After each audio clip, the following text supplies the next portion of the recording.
Bonjour à tous. Si vous êtes propriétaire ou syndic au Maroc, alors ce qui suit va vraiment vous intéresser. De toutes nouvelles règles viennent de changer la gestion financière des immeubles en copropriété. On va décrypter ensemble ce fameux décret qui promet de tout moderniser. C'est la question que tout le monde se pose, n'est-ce pas? Comment l'argent de la copropriété est-il géré? Jusque maintenant, c'était souvent un peu le flou. Chaque immeuble avait ses propres méthodes, parfois pas très claires. Eh bien, cette nouvelle réglementation promet d'apporter enfin une réponse nette et uniforme pour tout le monde. Alors qu'est-ce que c'est concrètement ce fameux décret 2.23.700? En fait, le gouvernement a un objectif très précis, mettre fin au bricolage et aux approximations. L'idée, c'est de remplacer tout ça par des règles claires pour professionnaliser une bonne fois pour toutes la gestion financière des copropriétés. Voilà le programme qu'on va suivre. On va voir ensemble ce qu'il y a de neuf, qui est vraiment concerné, les changements comptables les plus importants, les papiers à tenir, comment tout ça est contrôlé et surtout, pourquoi c'est une petite révolution. C'est parti. Alors, qu'est-ce qui change vraiment? Et attention, on ne parle pas d'un petit ajustement là. Non, non. C'est une refonte complète de la gestion financière. On passe, pour ainsi dire, de l'amateurisme à des standards professionnels. L'idée est simple. C'est de dire adieu au cahier de compte tenu à la main et aux notes sur un coin de table. On bascule vers un système comptable qui est à la fois rigoureux et obligatoire, où chaque dirham est tracé, justifié et présenté de manière transparente à tous les copropriétaires. Bon, la grande question maintenant, c'est est-ce que votre immeuble est concerné? En fait, tout va dépendre de ses revenus annuels. La loi a fixé 3 paliers, avec des obligations qui sont évidemment différentes pour chacun. Premier cas de figure, les plus petites copropriétés, celles qui ont moins de 200 000 dirhams de revenus par an. Pour elles, les règles sont simplifiées. L'objectif, c'est clair, c'est de ne pas imposer une charge administrative qui serait beaucoup trop lourde. Ensuite, on monte d'un cran. Pour le niveau intermédiaire, c'est-à-dire entre 200 000 et 500 000 dirhams par an, les exigences sont plus élevées. Les documents financiers à fournir sont plus détaillés, mais ça reste adapté à une gestion de taille moyenne.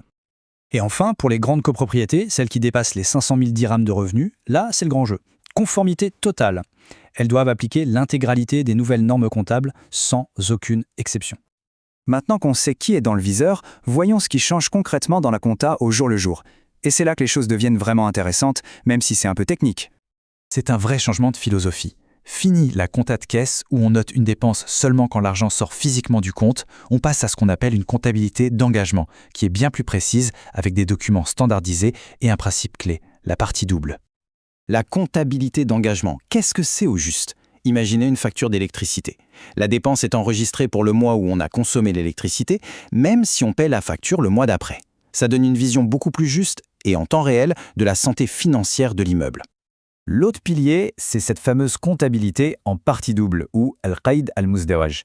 Ça peut sonner un peu barbare, mais en fait le principe est super logique. Pour chaque opération, il y a 2 mouvements. Si un copropriétaire paie ses charges, par exemple, le compte en banque augmente et en même temps, sa dette diminue.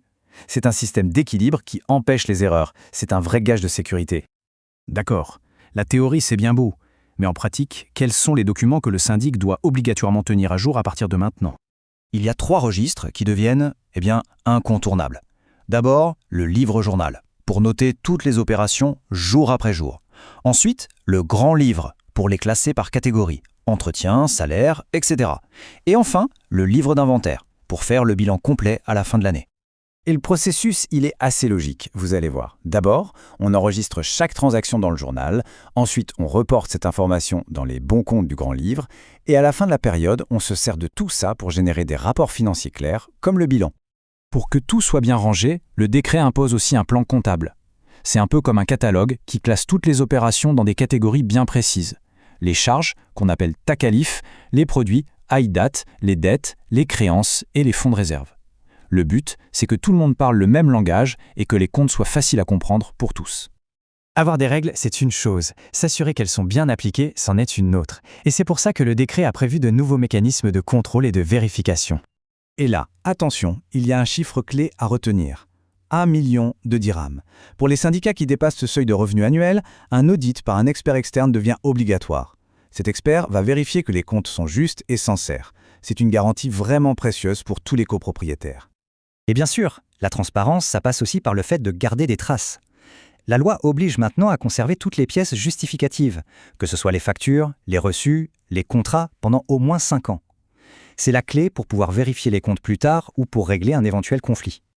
Après tous ces détails techniques, on en revient à la question la plus importante. Au fond, pourquoi un tel changement? Quels sont les avantages concrets pour les habitants de l'immeuble?